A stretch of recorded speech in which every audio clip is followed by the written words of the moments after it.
Okay, so in our lecture of acid or bases, an acid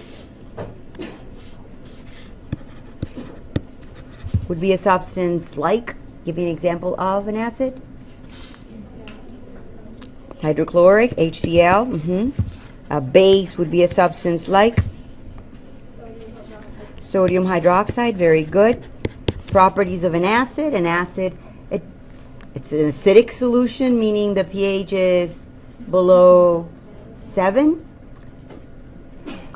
Examples of an acid: lemon juice, grapefruit juice, orange juice. They're acidic. They taste acidic. They have a surplus of H+. And in general, we're going to write an H and then an anion, a chloride, a bromide, a nitrate, a negative ion. Base, on the other hand, you gave me examples of bases: NaOH. And we now have a cation, a sodium ion, a lithium ion, a group 1, maybe. Group 1, check in your chart: lithium, sodium, potassium, rubidium. A group 2, calcium, strontium. One of these cations, maybe an ammonium, a polyatomic ion. Don't forget those polyatomic ions. And then a hydroxide. So the bases, they taste bitter. They have a surplus of hydroxide, so their pH is what? Above 7, 7 being neutral. And we further said that acids react with bases, and that is called a neutralization reaction. So a neutralization reaction is one between an acid and a base, and the products are, what are the products? Salt and water. And we're writing water as HOH just to simplify how to complete the equation. I will not ask you to complete it, I will ask you to balance it. So I'm going to review the balancing. If we have an acid like HCl, this is HCl, which is a strong acid, and it reacts with a strong base like NaOH.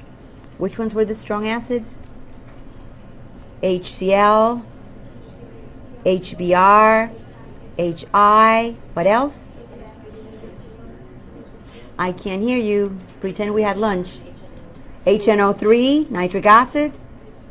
H2SO4, sulfuric. Very good. And one more.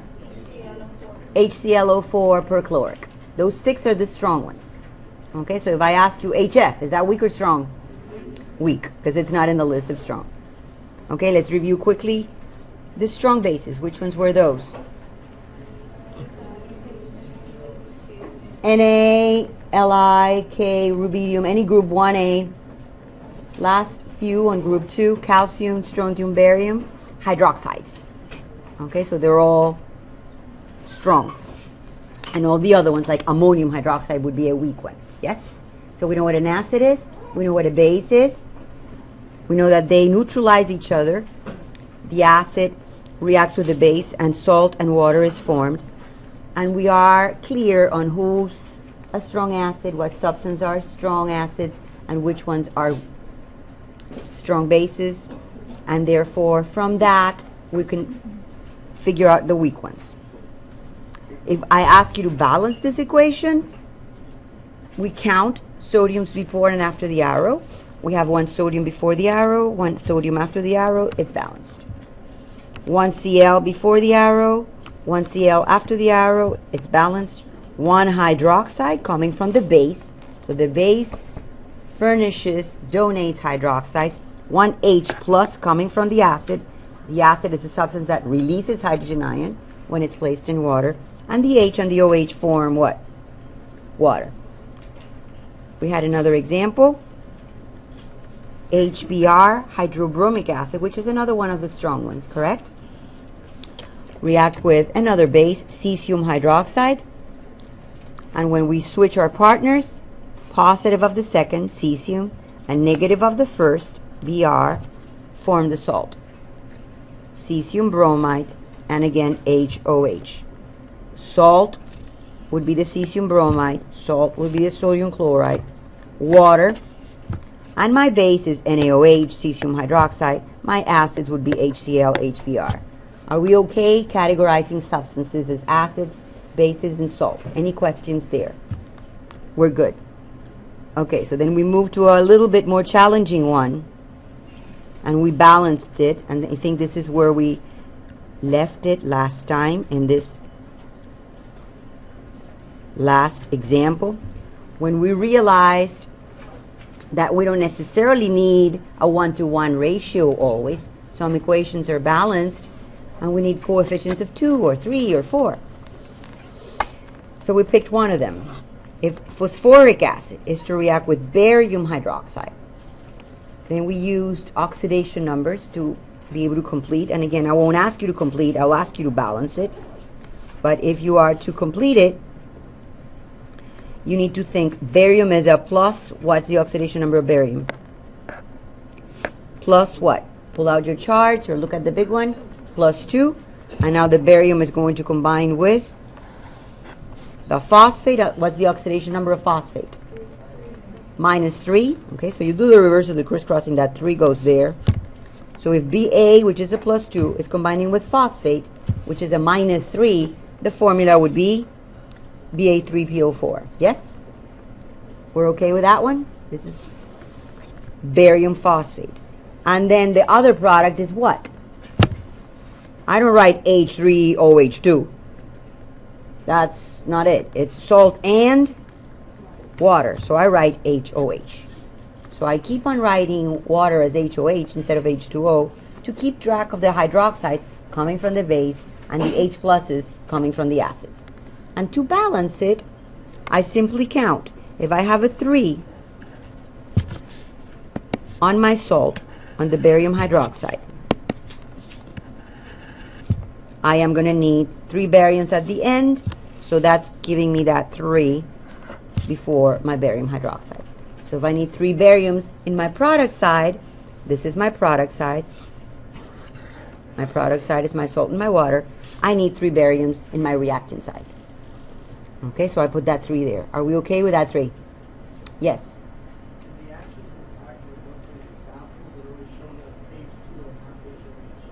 Right, so what I'm asking you to do is, instead of writing H2O, write HOH.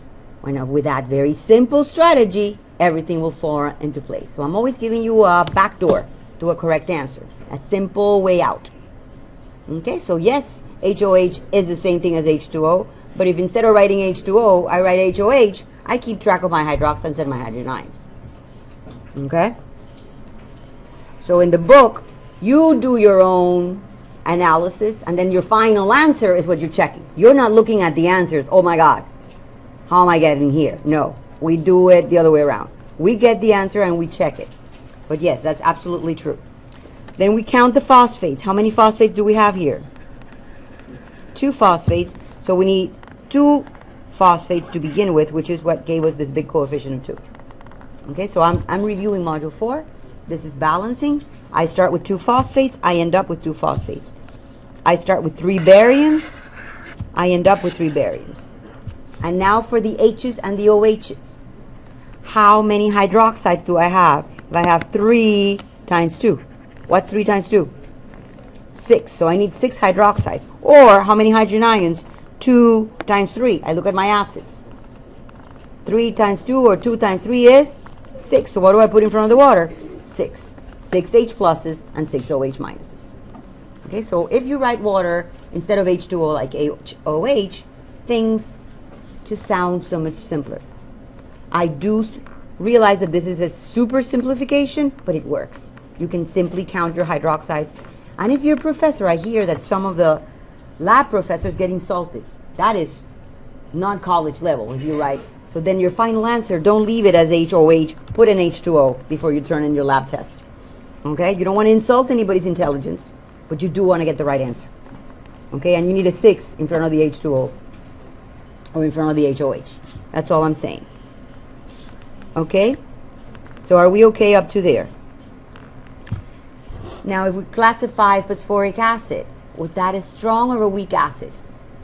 Was that a strong or a weak electrolyte? Let's keep reviewing previous concepts. What's that? It's a weak one. Why is phosphoric acid a weak one? Because our strategy was check our list of strong acids, and if it's not there, it's a weak one. Okay, so the strongs were HCl, HBr, HI, page 106. Nitric, sulfuric, and perchloric. And phosphoric is not in that list. Therefore, it's a weak electrolyte, it's a weak acid. Okay? What about barium hydroxide? Is strong or a weak base? Is that in your list of strong bases? It's a strong base. So this fellow is a strong base. So I am really trying to get your attention to classifying the substances. I don't want anybody to say that barium phosphate is an acid or a base. Barium phosphate is what? What's barium salt? It's a salt. And barium hydroxide is a base, and it's a strong one. And phosphoric acid is an acid, and it's a weak one. Are we okay there?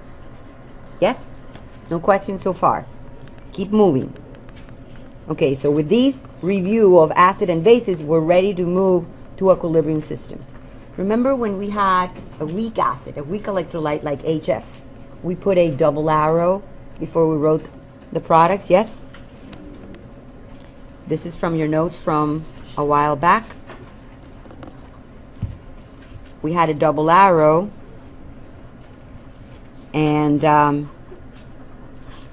this is called dissociation or ionization.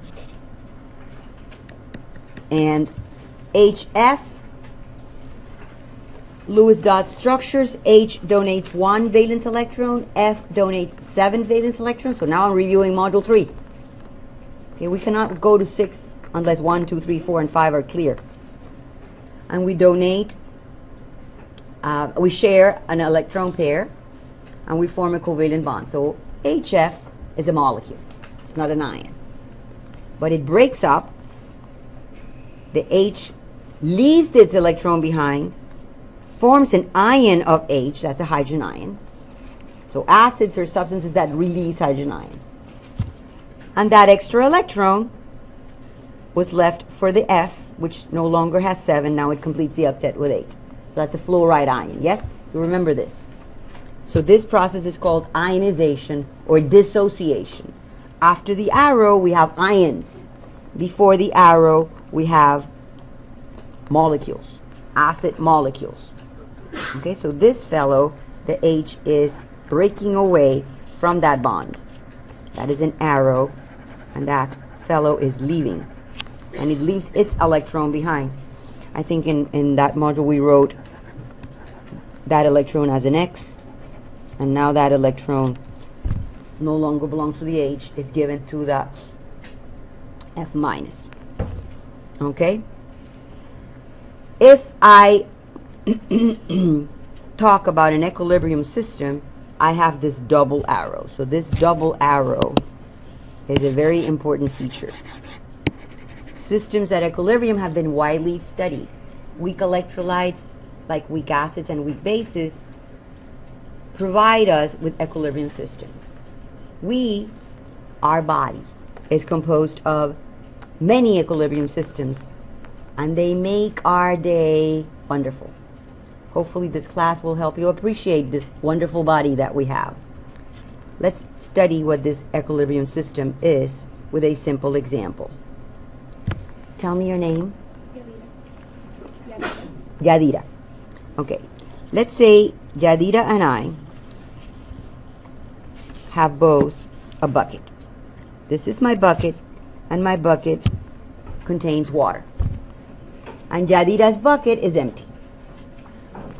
We are going to form an equilibrium system. I'm going to give you a simple example of an equilibrium system. Bars way low. I am going to start pumping water from my bucket into her bucket. That's the forward reaction. That's the arrow going from left to right. That's this arrow right here. And the water is going to go from my bucket into hers, and the level of water in my bucket is going to go down, and the level of water in her bucket is going to go up. Are we okay so far? Okay. Now, when her bucket begins to have a nice amount of water, I'm going to say, okay, Yadira, now let's pretend we're going to mimic an equilibrium system. And for every cupful of water that I put into her bucket, she puts 1 cupful of water into my bucket. If this is the scenario that we're in, is the amount of water in my bucket going to change? Every second I'm putting 1 cupful of water into her bucket. And at the same time, every second she's putting 1 cupful of water back into mine. So I'm continuously pumping water into hers. But she's continuously pumping water into mine at the same rate. Is the level of water in my bucket going to change? Is the level of water in her bucket going to change? Did we freeze? No. I'm continuously pumping water. And she's continuously pumping water back to me. So it's a very dynamic system. That's what this double arrow means. It's a very dynamic system. When you have a weak acid like HF, and you produce H plus and F minus, this H plus and F minus will combine to form the covalently bonded HF, hydrofluoric acid molecule. Buffers are equilibrium systems. Equilibrium systems are pretty neat. It turns out that, what's your name? Huh? Brenda. Let's say Brenda comes and starts messing around with my bucket. And she starts pumping water out of my bucket. She does that. And that's going to perturb the equilibrium that we have going on here. So what are we going to do? We're going to adjust. And we're going to counteract the perturbation. And instead of Jadida putting 1 cupful of water into my bucket every second, she's going to speed up.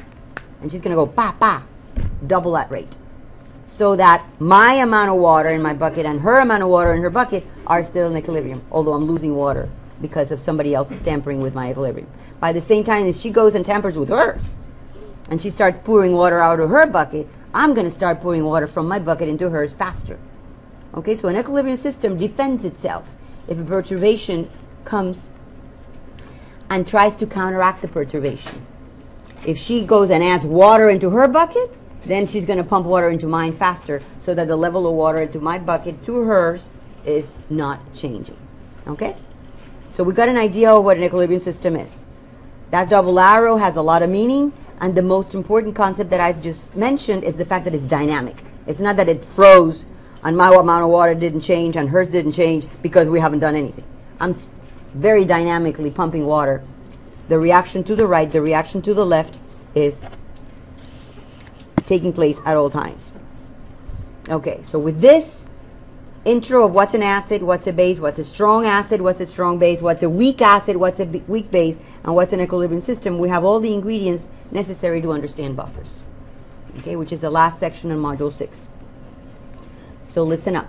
I know you all read. Tell me what's a buffer. What is a buffer? A buffer is a solution. That's the first good word. Buffer is a solution or a system composed of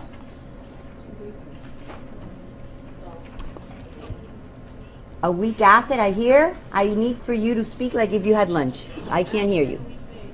A weak acid and a weak base. I don't know. A weak acid and its salt, or a weak base and its salt. Let's analyze that. What's a weak acid? Is HF a weak acid? Yes. Now tell me, or a weak base. You're going to give me an example of a weak base, but I'm doing the weak acid and its salt first. Let's say my weak acid is HF. What would be a salt of HF? Salt. A minute ago we had acid and bases before the arrow. Salts were after the arrow. What would be a salt of HF? Instead of me putting HCl and an AOH, I want to have HF and an AOH. And what do I get? NaF. So what is NaF? A salt of HF. What did I do? I flipped things around. I raised the bar. We need to raise that bar. We go forward and then we move. So a buffer could very well be formed if we have a weak acid and its salt, such as HF and NaF. So if I have hydrofluoric acid and sodium fluoride in the same bucket, now I don't have water. I have a buffer system. composed of HF together with NaF. That's a buffer system. Or it could also be a weak base, like ammonium hydroxide. That's an example of a weak base. And its salt. What is the salt of ammonium hydroxide? I cover the hydroxide, I get rid of this hydroxide, and instead of the hydroxide, I put an anion, chloride, bromide, iodide. That's all we did in those 3 examples of neutralization that we saw last lecture and at the beginning of today's lecture. Okay, so that's a buffer. It's a system composed of an weak acid and its salt, or a weak base and its salt, and they do what? What is the function of a buffer? What's the kick line, the punch line? What did the buffer do? What's the good of them? What remains constant? pH remains constant. Let's polish that one. What is happening with the pH? Something's happening with the pH. Now it doesn't remain constant, now it changes? Let's make up our minds. I know we can make up our minds and change them, but let's clarify this. What is the function of a buffer? The pH needs to remain at whatever value it is. Okay, so like we are an amazing buffer system. Our blood has a buffer, has the carbonate buffer. Our stomach has a buffer. Our intestines have a buffer. We have labs everywhere. And the reactions that are taking place in the blood, and a lot of things are happening. The blood is transporting oxygen throughout your entire body. It needs to occur at a pH of 7.5. Your stomach is a lab, and that lab is going to be at a pH, very acidic pH, 1.5, 2. And they need that very harsh pH, very acidic pH, in order for that big 48-ounce steak that you decided to have for dinner to take place. Okay, so every lab is functioning at a specific pH, and that pH cannot change.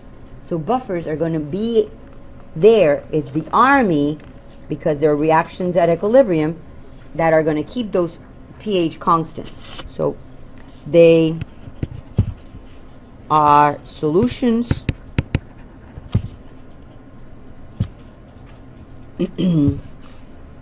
buffers are systems or solutions that maintain or that prevent the pH from changing, that maintain the pH constant, although we add acids and bases to it. If I have a beaker of water and I pour hydrochloric acid, I don't know those of you who have a pool at home, but if you have a pool and you pour a whole thing of muriatic acid, the pH is going to go where? Way down, right? Because you're adding a strong acid to it. If you're adding a base to water, the pH is going to go what? Way up. But if you're adding an acid or a base to a buffer, the pH doesn't change. So we are an amazing, amazing organism. And we do crazy things to our body. Like we have bad diets, we don't care, we're in a hurry, and we pay attention to nothing but bad diets. Or maybe the rate of breathing is not the best one. And that can throw your system out of whack. Okay, if you eat too many acidic foods or too much basic foods, that could trigger metabolic acidosis or metabolic alkalosis. Alkalosis, alkali and basic means the same thing.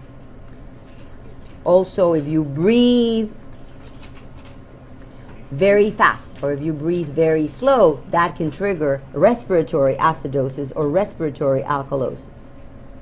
Let me give you an example of a malfunction, and then how does the buffer system rescues us from a problem. If somebody walks in through that door and gives me a piece of bad news, and they say something that I just can't handle, and I start breathing very fast. I'm breathing very fast. I'm breathing very fast. The amount of O2 to CO2 that I have in my body is at a constant ratio. And it be maintained has to be maintained at that ratio in order for me not to change the pH of my blood. My pH of my blood is around 7.5. 7.45 to 7.55. If I have a lot of oxygen, because I'm breathing very fast, I'm hyperventilating, I'm going to have a lot more oxygen in my body than what I have CO2. So that ratio of O2 to CO2 is out of whack. I have very little CO2. Let's see how that is going to affect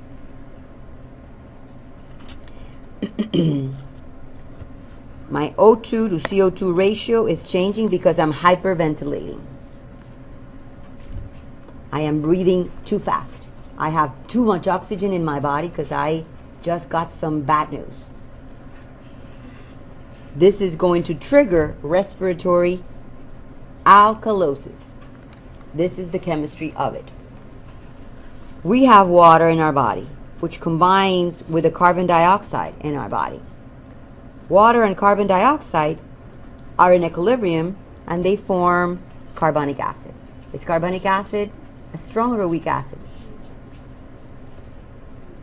Go back to page 106. Go back to review your strong acids. We can't do buffers unless all these other variables have been learned. Carbonic acid, weak or strong? Weak. Why? Which ones were the strong ones again? HCl, HBrHI, nitric sulfuric perchloric. Okay, so we keep repeating that. Make flashcards. Ask you to do that a week ago. So carbonic acid gets the double arrow because it's a weak one. Yes? And carbonic acid is an acid. And acids do what? Release hydrogen ions. Okay, that's acids release hydrogen ions. So by releasing hydrogen ions, H2CO3 ionizes into H plus hydrogen ions and bicarbonate ions. Okay, so this equilibrium is in your blood. This equilibrium is in your body. The pH of your blood is going to be coming from the amount of H plus that you have present here. H plus determines, the concentration of H plus determines the pH, correct? pH was the negative log of the hydrogen ion concentration last lecture, yes? So our pH is 7.5 roughly in our blood. But now we're tampering with it. Why? Because my CO2 is very little compared to what it normally is, because I'm hyperventilating. If my CO2 is very little, let's go back to our bucket example. My CO2 is very little. What is this carbonic acid going to do? Is this reactant going to shift to the right or shift to the left to counteract the decrease in concentration of CO2? It's going to want to replenish it, right? It's like she was taking water out of my bucket and then she went back and gave me more water. So my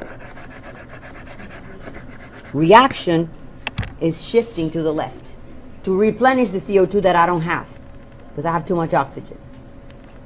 Then this fellow, carbonic acid concentration, goes down. I got another double arrow here. So where's this arrow going to go? Shift to the right or shift to the left? Shift to the left again. So if I shift this to the left to replenish the concentration of carbonic acid, which is lower than normal, that's going to bottom line make my H plus concentration drop. And if that H plus concentration drops, my pH is going to be affected. And I am going to faint. Okay, it's not that I'm thinking, okay, my pH is dropping, let me go ahead and faint. It just happens. Your pH drops and you are about to lose it. So what do you tell people when they're in this situation?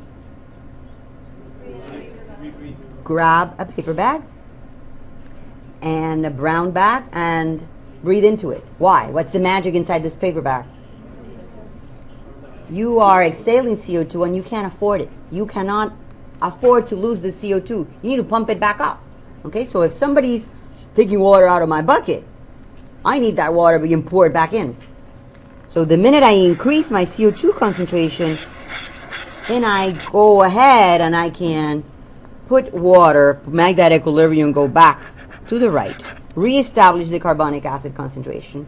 This concentration goes back up by just simply breathing into a paper bag, which reestablishes again the forward reaction. More H plus is produced, and then what? I revive again. Okay, so this bottom line is an example of hyperventilation. Why is respiratory alkalosis taking place? Why is my alkaline is basic? If I have a decrease in CO2 when somebody gave me a bad news, bad information, and I'm breathing too fast, my CO2 concentration is too little compared to what I have, correct? So far so good? Are we okay with CO2? Brackets means molarity, concentration of CO2. It's lower than normal. That is going to trigger a lower than normal hydrogen ion concentration, correct? Because this is too little, the equilibrium shift to the left, and then this equilibrium shift to the left, so I have very little H plus. Are you with me so far?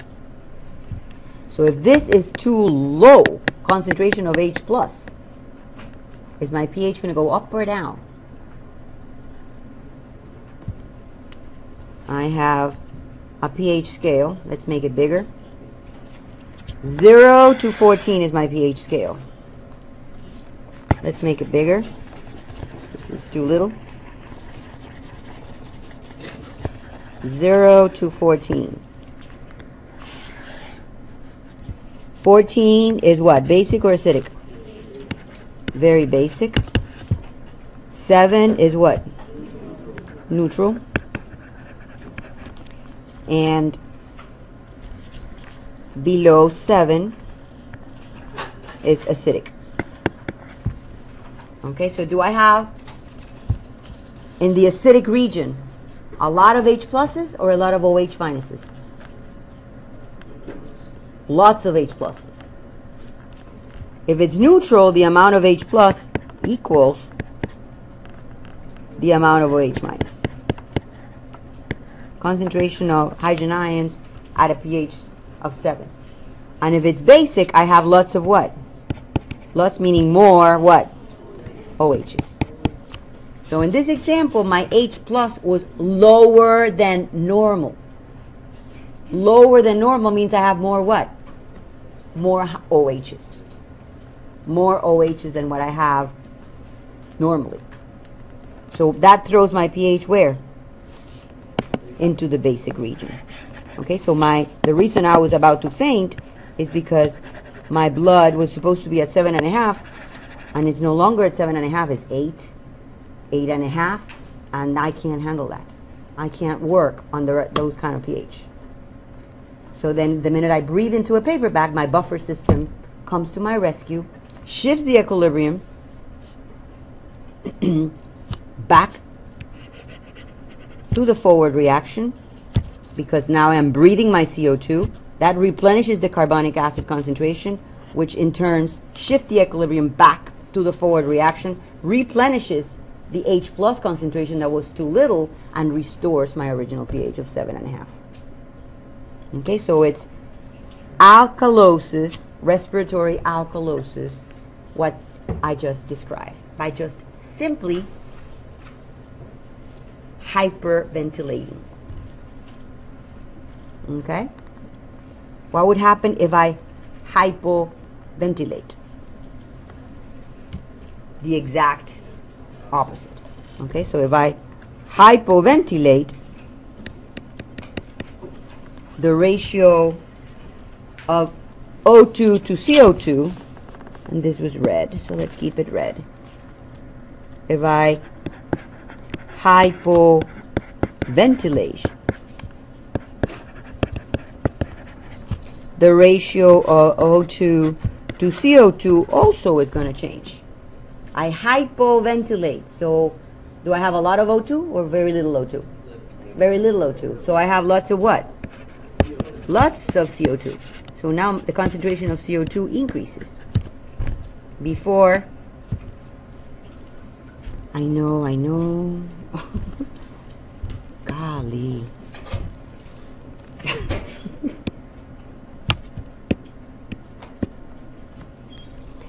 Now my concentration of CO2 is exactly opposite. Before it was going down, now it's going up.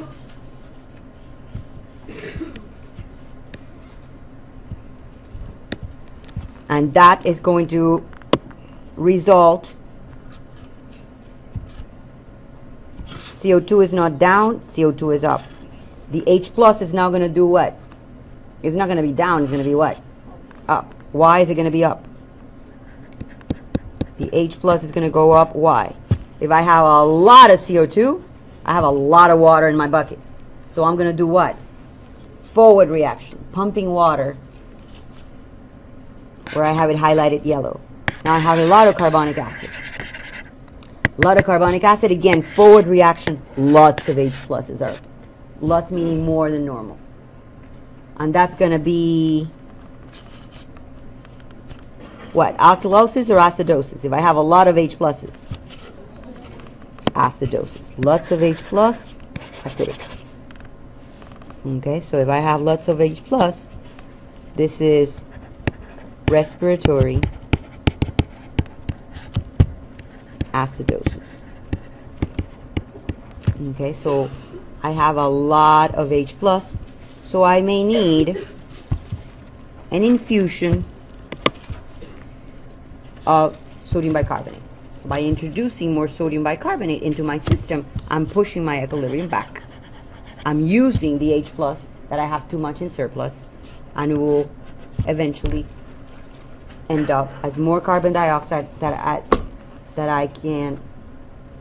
need to counteract the amount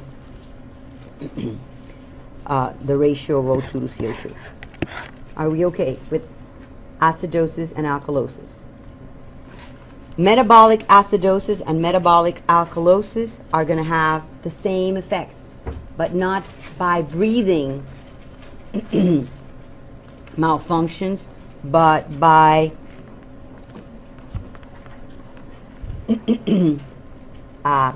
diets. Okay, so metabolic acidosis still means that my H plus concentration is too high.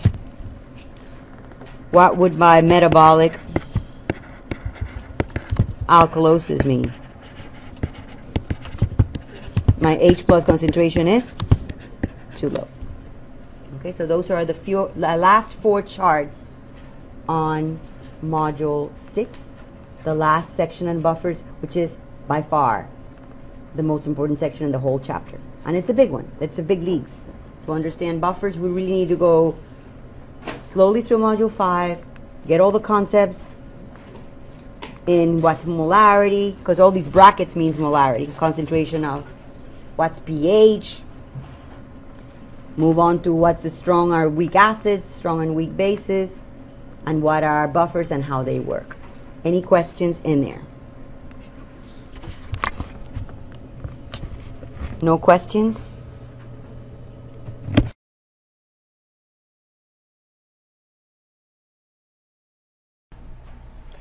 Let's review a quick set of examples, and let's indicate whether each of the substances would make a buffer solution. On A, we have a combination of sulfuric acid, H2SO4, and sodium bisulfate. We know we need a weak acid and its salt, and in this case, sulfuric acid is not a weak acid, so this first set will not be a good buffer. On B, we have HCl and lithium chloride. Again, HCl is in our list of strong acids. HCl, HBrHI, nitric, sulfuric, and perchloric are strong acids.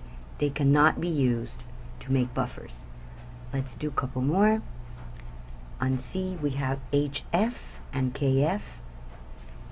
HF is not in our list of strong acids, therefore it's a weak one, and KF would be the salt of it. So yes, example C could be used as a buffer. And one more. On D, we have HClO and KClO. This is hypochlorous acid, which is another weak acid, and potassium hypochlorite, which is the salt of it. So yes, example D could be used to make a buffer solution.